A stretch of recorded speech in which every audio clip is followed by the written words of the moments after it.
Hello, and welcome to another session on the AWS well-architected framework. Today, we're going to talk about the sixth pillar, which is the sustainability pillar. And for this one, I'm actually going to go through a little bit more detail because the topic of sustainability is something which is new, not very commonly known or understood by a lot of people. So I'll just go through a little bit more context. And in this case, again, I'm going to use the AWS material. I think they did a good job in netting down and explaining, the different aspects of what sustainability covers. So we'll quickly go through that for some context, and then we'll jump into our typical pattern of looking at the design patterns and also um, looking at the questions that we would have to answer inside the well-architected tool. Now, one of the things that I have observed is even now, like not many organizations are actually utilizing sustainability as one of the pillars to evaluate. So as solution architects and the team that's focusing on having these conversations with the customers, I think it's important that we understand what the sustainability pillar is all about, and we can continue to push that message over to our customers and encourage them to think deeply about what they can do as part of their IT work to reduce the impact that they're making on energy use, greenhouse gas emissions, and things like that, which part of what we'll talk about today.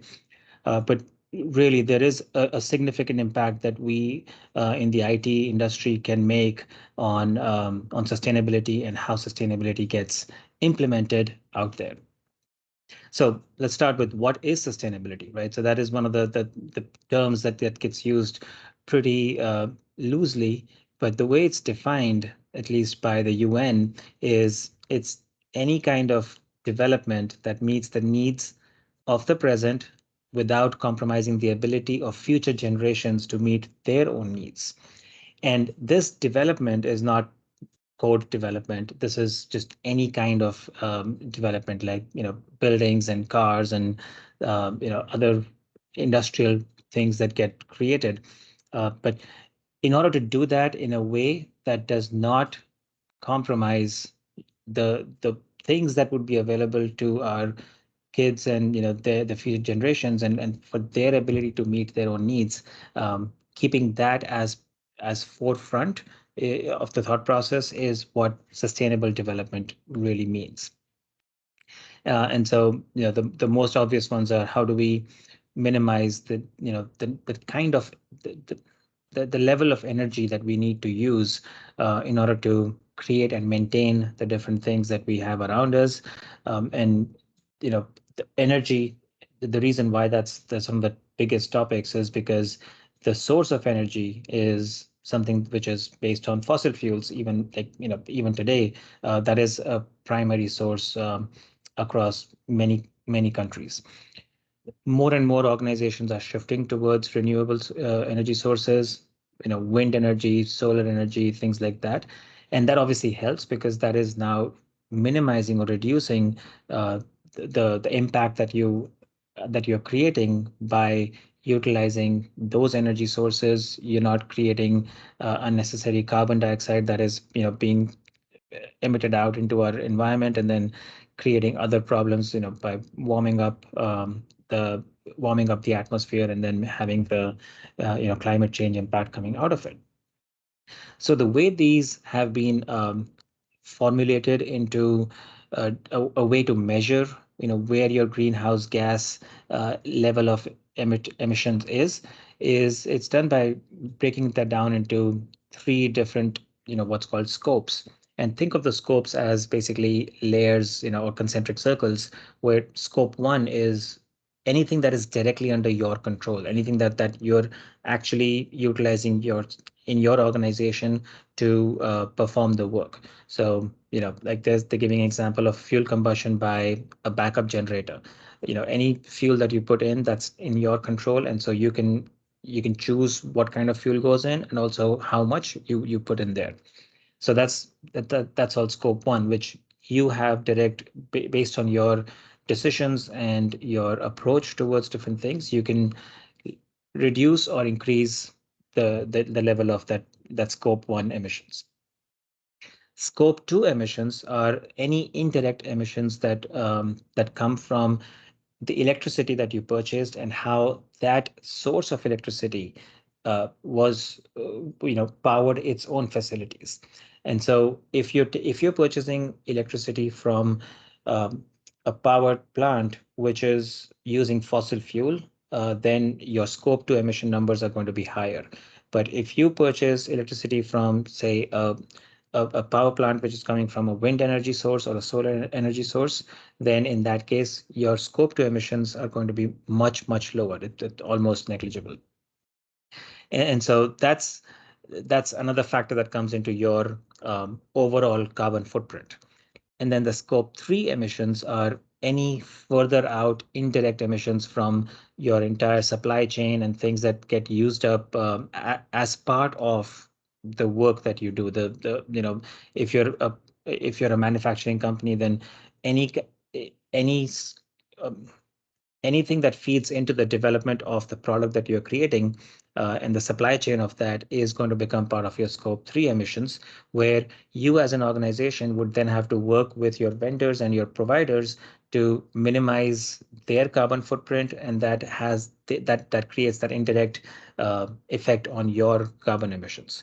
And so that's where by encouraging organizations to reduce their overall carbon footprint, the government is and other organizations, they're encouraging us to think about all of these levels, not just what you control yourself, but also where are you sourcing your energy from, and putting pressure on those organizations to use better fuel sources or power sources, and then also on your entire supply chain and encouraging them to use better practices in their own in their own work. And by doing that, the hope is that everybody across the board, like there's this trickle down effect of everybody trying to be more sustainable, will then allow us as humanity to be more sustainable. And so, the reason why that becomes an important topic here is because all of the workloads that you would, as an AWS customer, that you're running in AWS, those emissions are then accounted for as your scope 3 emissions. And so, you do have some level of control over your scope 3 emissions, at least for the portion that is running in AWS. And the biggest thing with sustainability and this model of of greenhouse gas emissions is, think of it in terms of anywhere you have compute happening. That compute aspect is what requires the most power. It needs energy because the computation, every calculation, every computation needs power. And the more computation is done, higher your energy needs would be and higher your carbon footprint would be. Which is why when we talk about Bitcoin mining and stuff like that, it takes a lot of energy to perform that calculation. And those Bitcoin mining operations, they require tremendous levels of energy, and that's why it's considered to be one of the worst things from a climate change perspective, because it's causing a lot more greenhouse gas emissions in the environment. So in order to control that, think of sustainability as a way to minimize your compute needs. Like if you like that's the lens that we will apply across all of the questions that we look at, and you'll see a trend or a common thread between them, that every question is going to lead you to take action towards reducing your computation requirements. And then also when it comes to other resources like storage and network, the more you use them, the more energy they would require, right? So if you can eliminate the need for certain things, that's the ideal one. Just don't use it. That means you don't have that much energy being utilized. But if you do need to, if you do need to have, say, a bunch of storage, some network connections that have to be maintained, some computation that has to be done, try and do it in a way that will be just the level that is absolutely needed and no more than that. We don't want to create any waste. We want to use any kind of shared systems that we can, so that multiple services can leverage that one shared system, and maximize the compute that's available from there before going off and spinning up their own systems that will have compute and then idle time that's wasting energy. Anytime that you have any compute-based system that's running idle, it is a waste. And so we have to find all those pieces and eliminate them. And that's the whole, that's the whole focus around the sustainability pillar over here. So if you can do that even without going through these questions, then you're on the right track. Now, just like with the security framework that we have, in the cloud, on the sustainability side, also AWS has come up with this, shared responsibility model where AWS is responsible for sustainability of the cloud resources itself, like the entire data centers structure that they have, and their global infrastructure, which includes, not just the data centers, but also the kind of buildings that house them, how they manage their water and their waste, and making sure that things are being recycled instead of being sent over to landfill. Where their electricity comes from, choosing to work with power plants that are actually coming from wind or solar energy farms rather than from fossil fuels, and so all of these help. Those are the things that AWS is taking care of to make sure that they're providing the infrastructure in the most sustainable fashion. And then what they're asking is that we, as the customer, or somebody who's using those services in AWS, they take responsibility for sustainability in the cloud, which is, how you, what kind of data storage you're utilizing and how you use it. Is your code efficient, or is it, unnecessarily performing calculations and then using CPU when you could do it with much less, CPU use? When you make it more efficient. Your utilization and scaling are different aspects that you can monitor, look at the data, look at the metrics, and then come back and improve on those. You scale only when you absolutely need to. You scale back when things are not needed anymore, right? So those are all deployment patterns and best practices that we've covered as part of the reliability and the performance efficiency and operations optimization pillars. But and also it impacts your cost, but there is another beyond the dollar value of your utilization and scaling, there is the energy lens that's also being impacted, and so you have to think of it from that perspective. So anytime that you use software, how that software has been designed is going to influence how much you can make it efficient and improve upon within those designs. And there are some tools that AWS provides which help, so I would encourage you to go through this guide here. It's really helpful. I like the way they've explained things. And so it's very helpful to look at how you can think about AWS and the cloud and how that can be used to improve your, any kind of carbon goals that your organization might have. And even if you don't have carbon goals that have been defined, then you can still make improvements in this area. That way, at some point when your organization starts to define those carbon goals, you're already ahead of the curve, and you don't have to take any further action at that point of time. All right, now we get to the design principles. So the first one is understanding your impact. This goes back to almost every pillar has that design principle that we want to know, we want to measure what our workload is doing, and then use that data to make decisions. And then in this case, having KPIs that also connect back to your carbon usage is going to be helpful, because now if you're increasing your compute usage, then having another indicator that tells you that, oh, by the way, our carbon utilization is also going up, then it can help you make a further, it can help improve at least the prioritization of the change that should be made to make things more efficient. Looking at your sustainability goals. If you don't have them, then work with your leadership to get those established. That way, your cloud workloads have their own sustainability goals associated with them, which ideally should roll up to the sustainability goals of your team or your department, which then roll up to sustainability goals of your organization. That is something that should be established, and if it's not there, then I would definitely encourage you to get that in place. And if you need help, then reach out and ask questions, and we'll be happy to help you with that. Maximizing your utilization. Like I mentioned earlier, anytime that you have idle capacity, you're wasting energy, and that waste of energy is something that you want to minimize. So maximizing utilization is the same thing as saying minimize waste, right?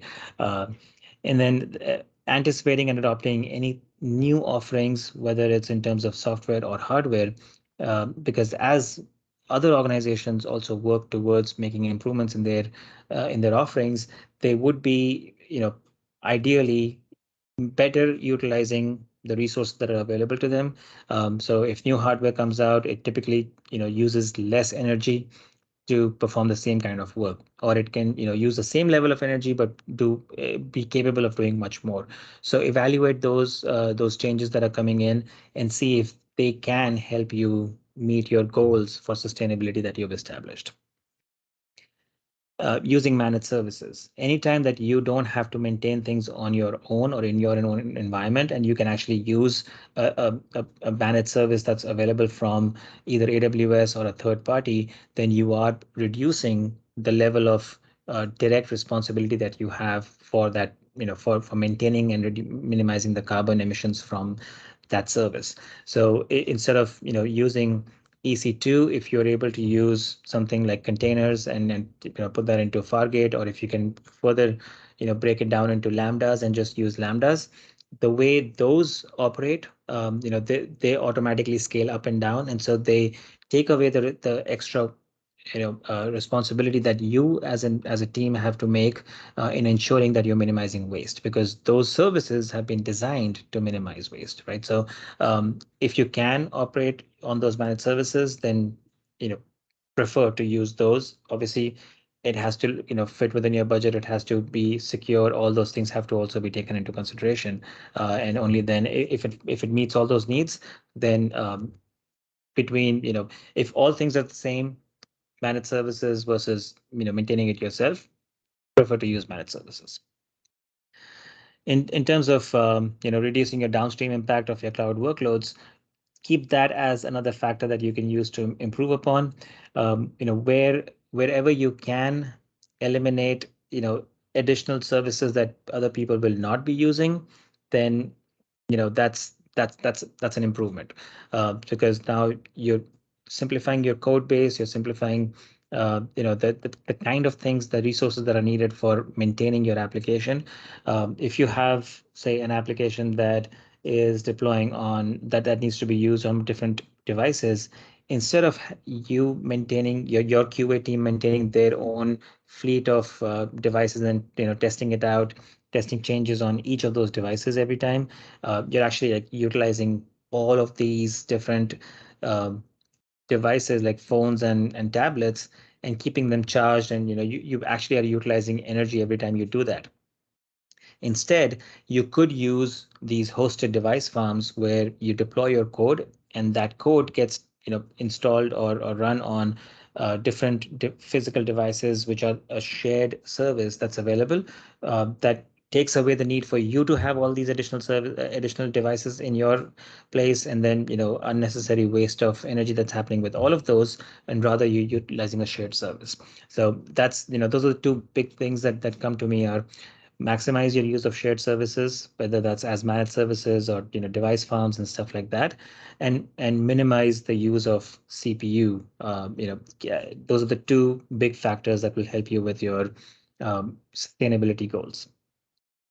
So now let's look at the questions that we have around this pillar. And this one is a smaller pillar. It has only 6 questions, and actually this should be fairly quick to get through. So the first one is, where is your energy coming from? Like, if how are you choosing the regions to support your sustainability goals? And if you choose regions where the source of energy has published information around carbon intensity, and you can choose a region which has minimum carbon intensity for for the kind of work that you need to get done, or choose a region around areas where renewable energy is available. So there's a page on AWS's website that shows you on a map like all the areas where they have these uh, renewable energy sources available to them. And the orange portion is all the solar farms, and the purple portion is all the wind farms. So you can see globally, there are a lot of different areas where they've got energy sources that are renewable that are available. So if you can, if you have the option of choosing a region which is closer to one of these sources, then you're actually minimizing the use of fossil fuels to power the data centers that where your workloads are going to run. So that's one way to help reduce the overall carbon utilization. The next one is, how do you take advantage of user behavior patterns to support your sustainability goals? And this one is, more towards what kind of user behavior patterns you have, and can that be aligned with the kind of decisions you make that will minimize energy use. And so, as an example being, if you have a user behavior pattern where they're going to be watching a lot of videos, then in that case, are you putting your data on a magnetic drive? That way, the energy required to run a video in a sequential manner from a magnetic tape is actually much less than the same video that would be stored on an SSD, and the energy required to actually read the video from that SSD and then play it back. So understanding these kind of nuances and how underneath the hood, how the technology actually works is going to help you make those decisions in a better way.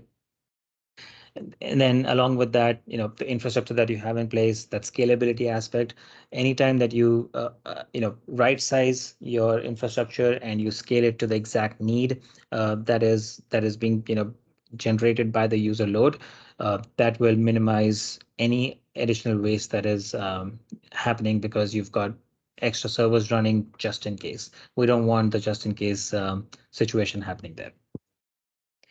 Aligning your SLAs with your sustainability goals.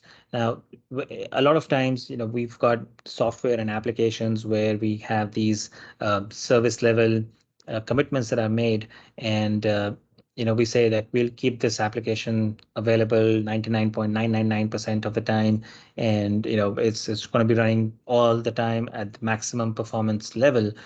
But we find that people actually are not using those applications all the time in that particular manner. So if there is a way that if there is a, within reason, if there is possibility for, your organization to say between, in during regular business hours, the application will be available to 5 nines, but then after hours, the availability of the application can go down, the SLA can go down to say 99.5%. There may be some downtime and it's okay. If that's the case, then your architecture and your application can actually be scaled down during after hours to not have all the servers and fleet of resources available, but rather bring it down to just the bare minimum so that whatever lower level workload is coming in, it can be handled. And even if it goes down, even if there's a problem within that, there is just bare minimum that's that can be brought up back again so that things are operational, but it doesn't have to be at the peak performance level. Obviously, this will fit, with all those caveats, defined that it has to be compatible with the use case and the way your solution actually has to work. But if it is, then you could align that with your sustainability goals and get some, some more positive movement towards sustainability.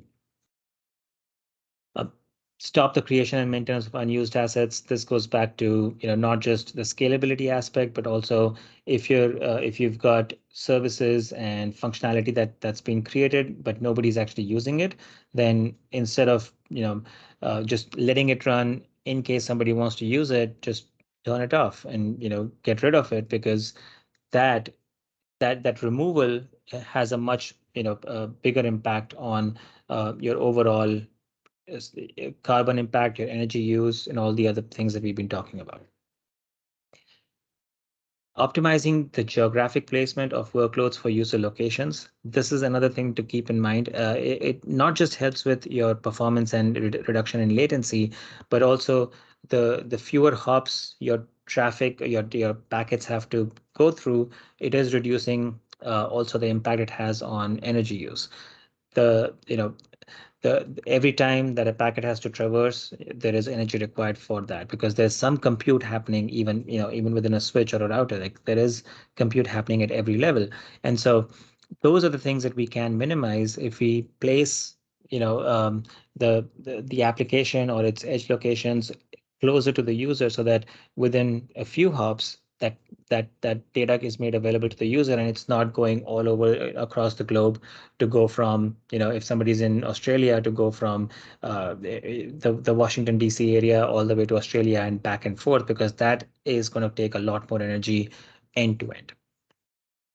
So those decision points will help with your sustainability goals. And then optimizing team member resources for the activities performed.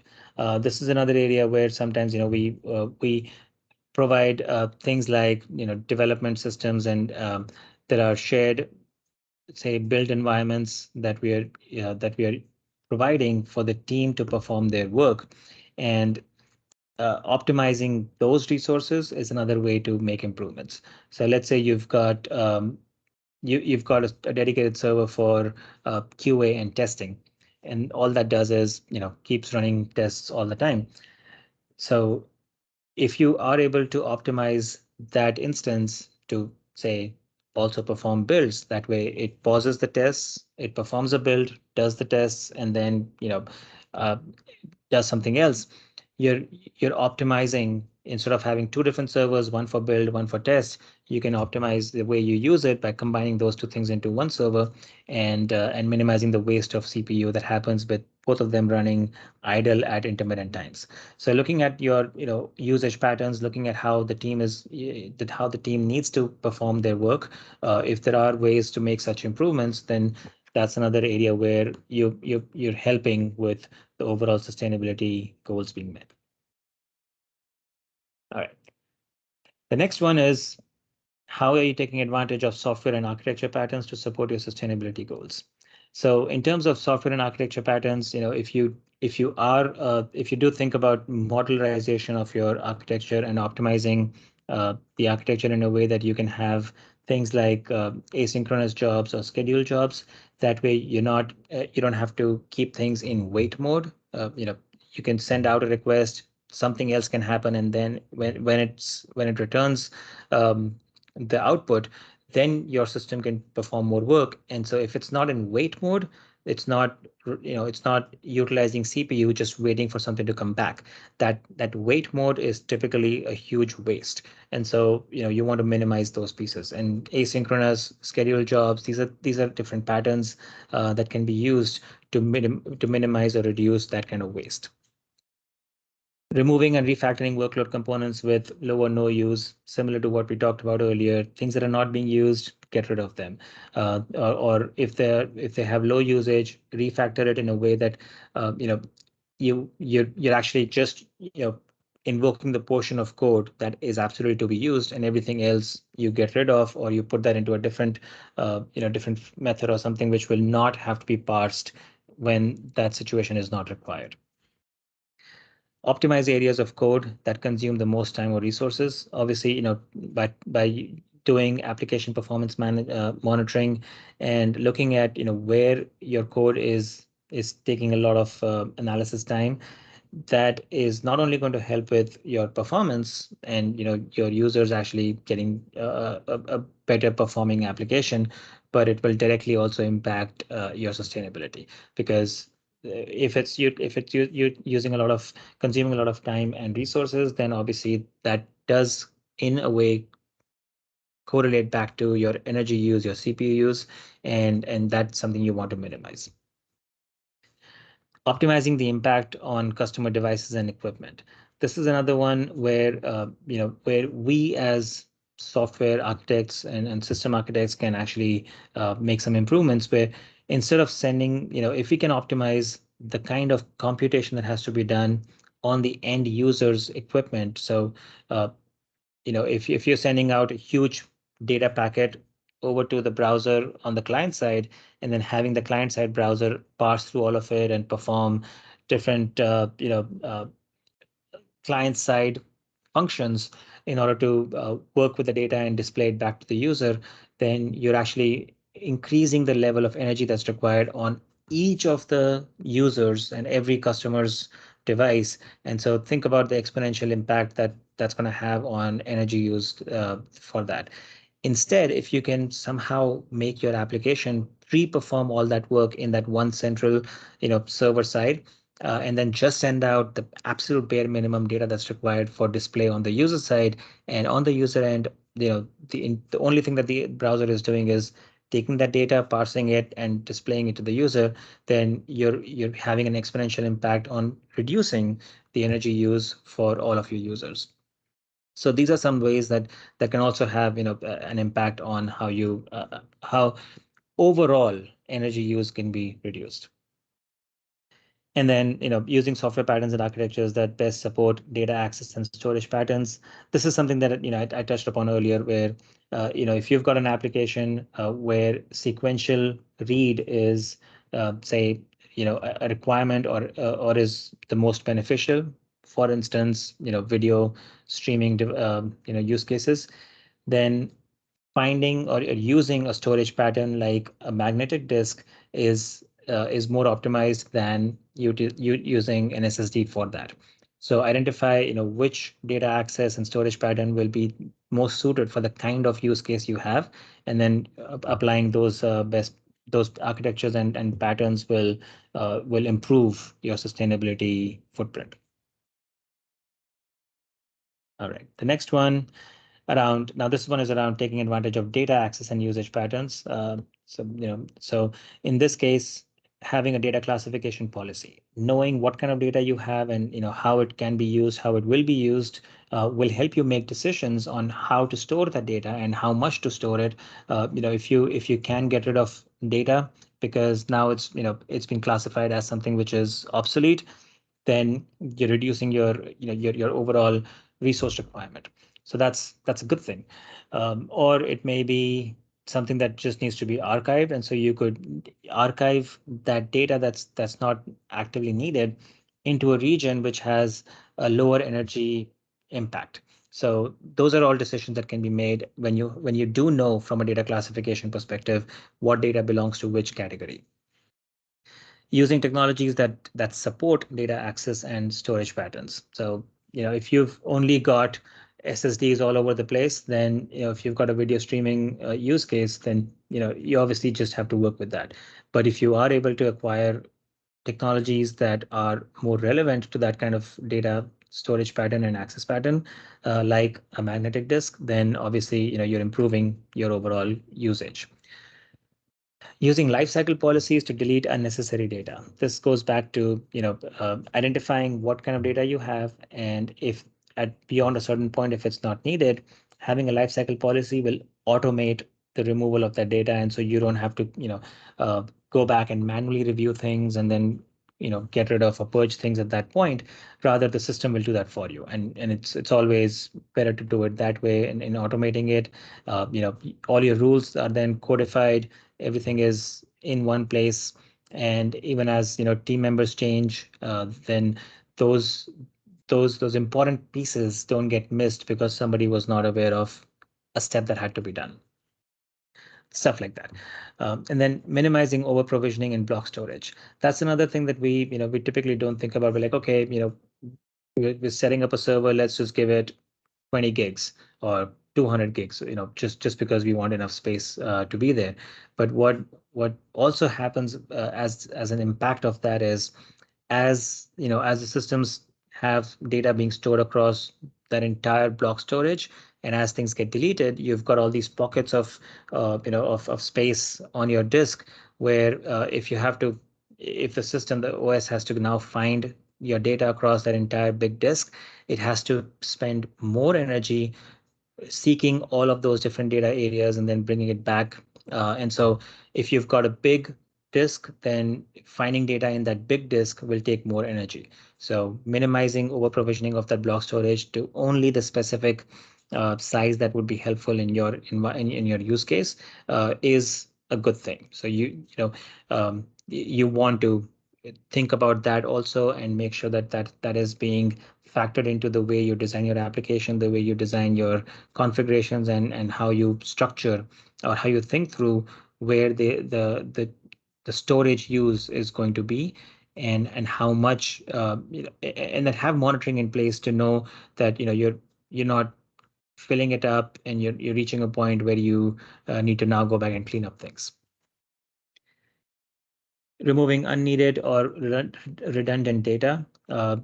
Similar stuff, the more extra things that you have, the more energy you're going to use in trying to retrieve things. Using shared file systems or object storage to access common data. That's another design pattern. Having a shared file system means you're reducing the number of storage areas, and also you're maximizing the level of CPU that's being used on that one shared file system. And then object storage also allows you to go directly to an object, and it minimizes the seek patterns. So if you can use object storage instead of block storage in some areas, that can have a better energy efficiency from an access perspective. Minimizing data movement across networks. Like I mentioned earlier, anytime data has to cross network, it will require energy. So if you can minimize the data movement and the kind of the volume of data that's being moved, then you're improving your energy. And then backup data only when difficult to recreate. Don't just back up stuff just because it's more convenient to take a snapshot and keep it there, but take snapshots and keep only the relevant stuff that would be absolutely needed when you have to recreate the system in restoring it. An example of that would be just keep your core configuration for an application, so that if you have to restore a system, then you're able to simply install the application again, apply your configuration to it, and get back to the same state that you were in. So those are the kind of patterns that if they're relevant, then you could use that as a way to back up only the specific data that's required when you have to recreate your systems. All right. The next one is around how you use hardware management and usage practices towards your sustainability goals. So minimizing the use of the kind of hardware that you need to meet your needs. And that hardware is not just, physical stuff that you have in your local data center, but also any appliances that you're using, any VMs that you're using in the cloud, any resources that you apply in the cloud, they also have some level of hardware supporting it. So just overall reducing the kind of resources that you would need to use, that you would need to have as part of your application. Using instance types with the least impact. That would also be, for scenarios like, say, machine learning. Use instances which are optimized for machine learning purposes, because they will minimize the impact that they can have. If you use a general purpose EC2 instance for a machine learning use case, you're going to have an impact where not just the performance is going to be slow, and it could even get overloaded and just not work, but also that means you're increasing the level of energy required to perform the same kind of calculation or work that needs to be done there. But if you use a machine learning oriented work instance, then it can do it faster, it can handle the extra workload, and the CPU would be optimized to only use enough energy to perform that work, and then go back and not actually take on more energy. We've talked about using managed services. They help you reduce your own energy requirements, because now they have the managed service provider is actually optimizing the energy use on their side, and so you're sort of transferring over the optimization of energy responsibility to the managed service provider. And then optimizing your use of GPUs. So anytime you can use a GPU, then use that for your calculations and for your workloads instead of the CPU. And by doing that, you're further optimizing the way energy gets used to perform the same kind of calculation, because GPUs are designed in that manner to be more energy efficient for specific kinds of calculations. So obviously it has to be relevant in your use case and aligned with it.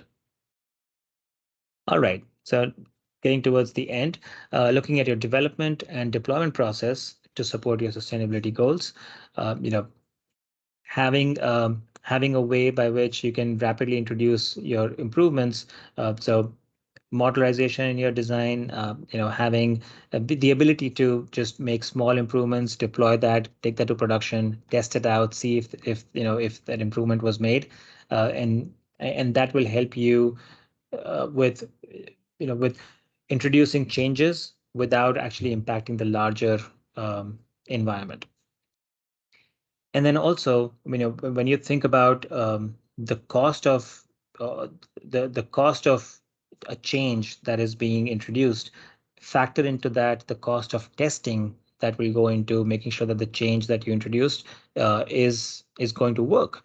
And so when you're evaluating a specific feature or a capability that you want to introduce, and you like project out the future, say, revenue or value that will be generated from that one change, you have to compare that to the cost of that change. And the cost of the change is not just your development cost, but also your testing cost, the increase in energy use. Those kind of things should become part of the calculation, so that you're thinking of it end to end and not just about the specific development cost that you might have at that point of time. Keeping your workload up to date. Again, we talked about this in another section where as new software updates come in, they can be more optimized. So making sure that you're up to date will help you get rid of any bugs that can take up extra energy, get rid of any such problems that will typically require more compute. And so you're by staying up to date, you're reducing any chances of your system requiring more CPU and more energy. Increasing utilization of built environments. This is something also we talked about earlier, where if you've got different build environments that are being created and they're running all the time, then that's causing waste. And so a utilization metric will help you optimize that use. So if you've got a build environment and you see that the way your developers make changes and deploy them, your build environment is only being used, say, 20% of the time, then you've got that 80% of time is it's sitting idle and getting wasted. So if you can maybe combine different teams and their needs for build environments into one place, and optimize so that your utilization of the build environment goes up, bring it to like 75-80% utilization, then that means you're minimizing the waste in that space. And then all the other teams don't have to have their own built environments which are creating waste. So you go towards that shared services model, that helps with minimizing compute. And then the other one, which is using managed device farms for testing, another thing that I talked about earlier, where you can use that, again, a shared model of shared devices that can be utilized for your own testing. That way you don't have to maintain a separate device farm or a set of devices to perform your testing, and that's going to just introduce a whole lot of energy waste in the whole process. So these are all things that that we can think about that will help with increasing our sustainability and improving the way we use energy in the IT space, and use those improvements as a way to make an impact towards the sustainability goals for the team and for the organization. And that's that's all I have for this one. So if you have any questions, feel free to ask those questions to me in chat, in messages, and I will respond back to them. Thank you.